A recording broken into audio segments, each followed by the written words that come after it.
So now that we have a good description of what each text feature is and what it does for us as a reader, we're going to read a book called The Life of a Butterfly by Robin Bernard. And as I read today, I want you guys to just take a look and notice what text features you see. You can write them down in your journal, you can write them down on a piece of paper, and then we'll discuss them in the end. So again, this is The Life of a Butterfly by Robin Bernard. What do you see on this milkweed leaf? It looks like a little jelly bean or a dewdrop, but come closer and you'll find that it's really an egg, and something alive is hidden inside. This is how big the egg really is.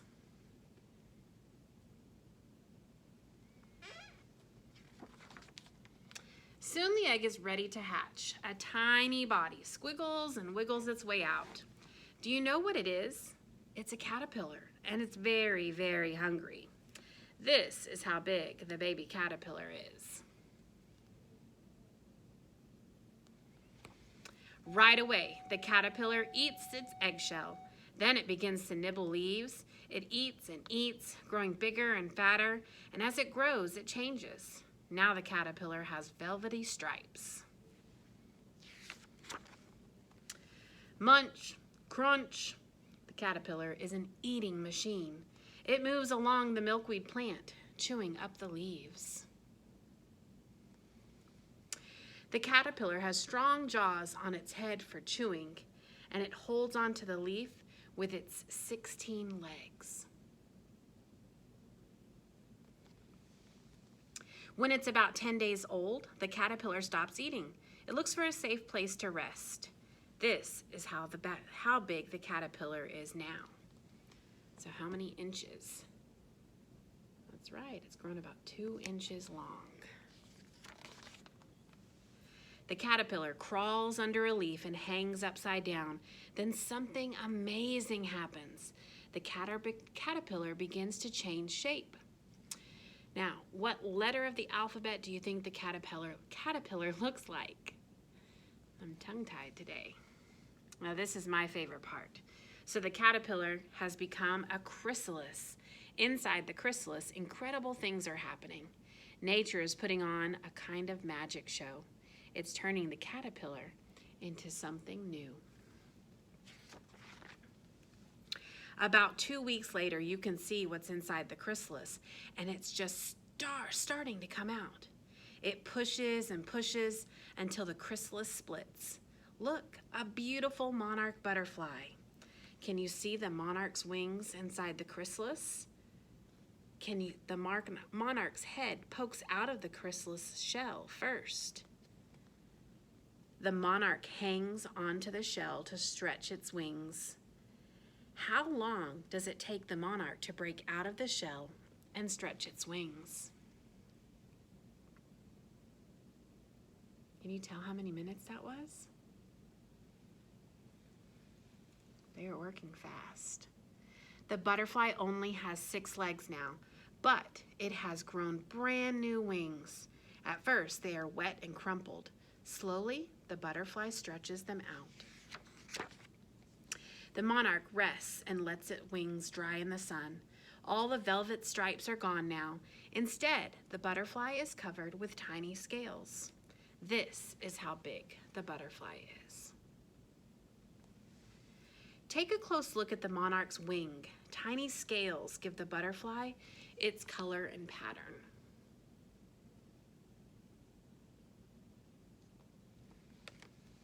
Soon the butterfly can fly. It flutters from flower to flower. The butterfly has a straw-like tube on its head. It pokes the tube into a blossom to sip nectar. Nectar is a butterfly's food.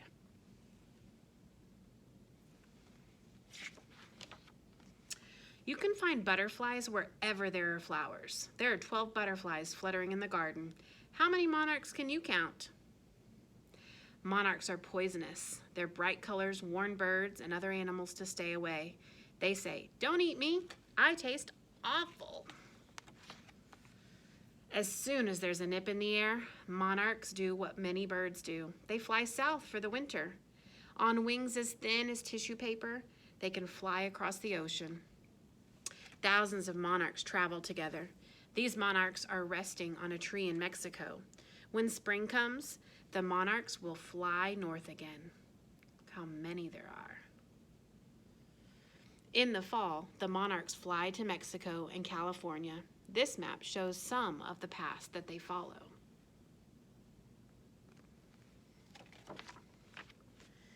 On the way home, a monarch drops something on a milkweed leaf. It looks like a little jelly bean or a dewdrop, but you know what it really is, and just what's hidden inside. So I like this book because it is filled with lots of amazing text features that the author has shared with us. So I already knew a lot about butterflies, but I can definitely say that I learned something new from this book, like the scales. I had no idea that the butterfly's wings were scaly. So as you were going through, I asked you to write down some of the text features that you see. So let's start with this one. Can you tell me the name of this text feature? That's right, it's a photograph, right?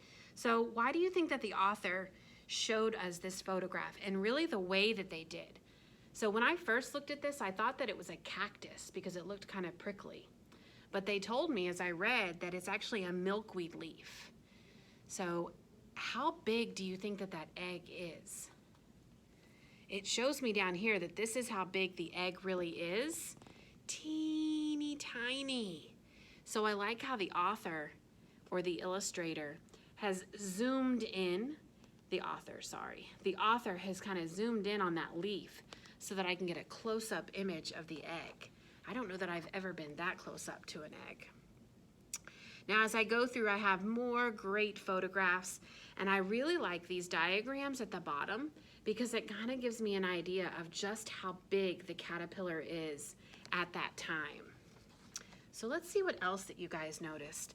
What about this page? There was something new on this page. So we still have the diagrams at the bottom with the charts that kind of show me how big the caterpillar is at the time. But there's something new next to the photographs. What are those called? I have words with more information about the photograph. Do you remember what those were called? That's right, those are captions. So this photograph right here, it has a caption that's actually labeling for me. It says the caterpillar has strong jaws on its head for chewing. So this is pointing to the jaws. And again, it gives me more information. It holds on to the leaf with its 16 legs. They're so teeny tiny. Can you believe that there's 16 legs?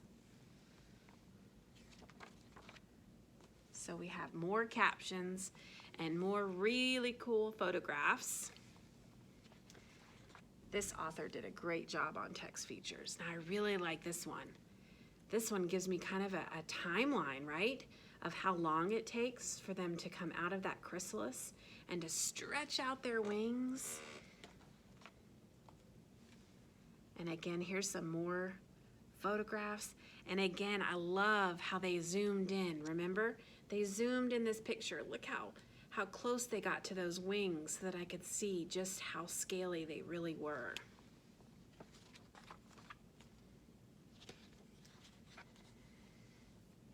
This last one, hopefully you can see it.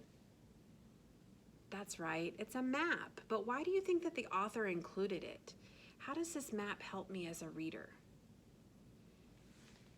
That's right, let's go to our caption and see if that helps. It says, in the fall, the monarchs fly to Mexico and California. This map shows some of the paths that they follow. So remember what they told me, that when it gets too cold, they fly south, right? So all over the United States, can you imagine these monarchs flying and they fly south to where it's warmer? And just look how they're covering the trees. There's so many of them.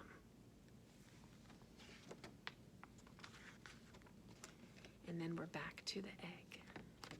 So the life of a butterfly. I hope that you guys learned some new information from our story, but more importantly, I hope that you realize how important those text features are. And remember, good readers are always thinking, and they have to pay attention to everything, okay? The author gives you a lot of information. It's not just always in the text. Sometimes it's in the pictures. Sometimes it's in our text features. So make sure that you're looking for all of that information because it's definitely going to help you to understand the story more.